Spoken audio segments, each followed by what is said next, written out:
మండల కేంద్రంలోని మండోర్ వాడలో ఈరోజు ఎంజీఆర్ ఐజీఎస్ 4 లక్షల సీసీ రోడ్డు, దీనితో పాటు లాంఛర్ వీరాలో 6 లక్షల సీసీ రోడ్డు, మొత్తం 10 లక్షల పనులను ప్రారంభించిన కొమ్రభీం ఆసిఫాబాద్ డీసీసీ అధ్యక్షులు కొక్కిరాల విశ్వప్రసాద్ రావు పెద్ద ఎత్తున అభివృద్ధి పనులు చేస్తున్నా, ప్రతి గ్రామంలో అభివృద్ధి చేస్తున్నామని చెప్తూ రాష్ట్ర ప్రభుత్వాన్ని అనుసరిస్తున్న కేంద్ర ప్రభుత్వం రాష్ట్రంలో కులగణన చేసి బీసీలకు 42 రిజర్వేషన్లు అసెంబ్లీలో ఆమోదం పొంది గవర్నర్ గారు కూడా ఆమోదం చేశారని అన్నారు. ఇంకా మిగతా వృత్తి పథకాల విషయాలు కానీ ఎక్కడ మీకు అవసరమైన విషయాలు తెలియజేస్తే తప్పకుండా రాబోయేటువంటి కాలంలో మీ వాంకిడి సంపూర్ణ స్థాయిలో అన్నిటికంటే ఆదర్శవంతంగా వాంకిడి విద్యాక్రమంలో కాంగ్రెస్ పార్టీ ముందుంటుందనే విషయం తెలియజేస్తూ తప్పకుండా దానికి నా సహకారం ఉంటుందనే విషయం కూడా విజ్ఞప్తి చేస్తున్నాను. అదే రకంగా ఇవాళ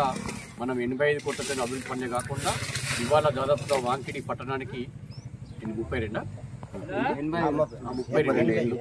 ఇందిరా మిల్లు వచ్చినాయి. అంటే 32 మంది